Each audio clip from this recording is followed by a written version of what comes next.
we turn product confusion into confident picks. If we earn your trust today, return the favor with a subscribe so we can tackle the next lineup. Okay, so today we're diving into the world of espresso, comparing two popular machines. The Breville Barista Touch, right? I've seen it in Damson Blue. Looks pretty sharp. And we're pitting it against the Jura WE8 in chrome.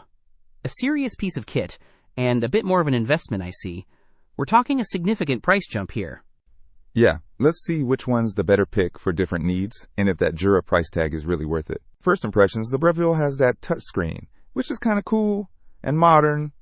You can adjust the coffee strength, milk texture, all that jazz. It feels very hands-on. The Jura, on the other hand, seems geared towards simple one-touch operation. Good for quickly making cappuccinos or lattes, especially if you're not trying to become a full-blown barista.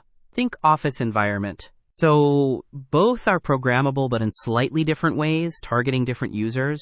Right. The Breville lets you save up to 8 personalized coffees, which is neat for a family, each with their own preferences. Plus, it heats up in a blazing fast 3 seconds, thanks to its thermojet system. The Jura's got a bigger water tank, 101 ounces versus Breville's 67. It's designed for offices or small businesses, potentially brewing up to 30 cups a day. Less refilling. Definitely a point for convenience there. The Breville's tank is smaller, probably better suited for home use, but that quick heat-up time is a huge plus for those busy mornings. Wow, that is fast. I hate waiting for my coffee. Grinding is key, right? Jura uses what they call an Arome G3 grinder. They say it grinds beans to the optimum fineness while preserving aroma. Breville uses a conical burr grinder too, with dose control. It delivers the right amount of coffee on demand, minimizing waste. A top review even mentioned how flawlessly it handles grinding directly into the portafilter. So both are using burr grinders, which is good for flavor and consistency. But the Jura is emphasizing aroma preservation.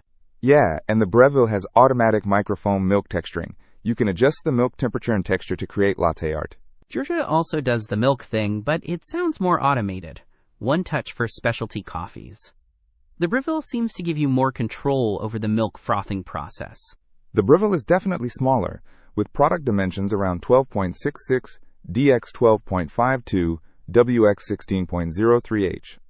Easier to fit on a kitchen counter. The Jura is a bit bigger, at 17.5, DX 11.6, WX 16.5H. So you'll need a bit more space for it. So Breville is a little smaller and lighter, easier to move around. Another thing, the Barista Touch comes with a bunch of accessories. Portafilter, filter baskets, a milk jug, cleaning tools, even a water filter.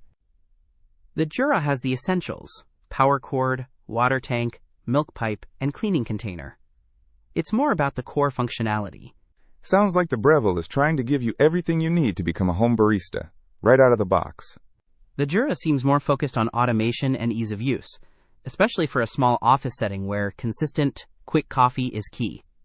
It's definitely a higher-end machine, though, at $2,499. Right, quite a price difference. The Breville is significantly cheaper, often found around $799, especially with that 20% discount we saw. Ultimately, it depends on what you're looking for: simplicity and volume for an office, or more hands-on control and features for home use, with a smaller price tag. Don't miss out on our next in-depth review to help you make smarter purchasing decisions. Hit that subscribe button and the notification bell so you're always in the know.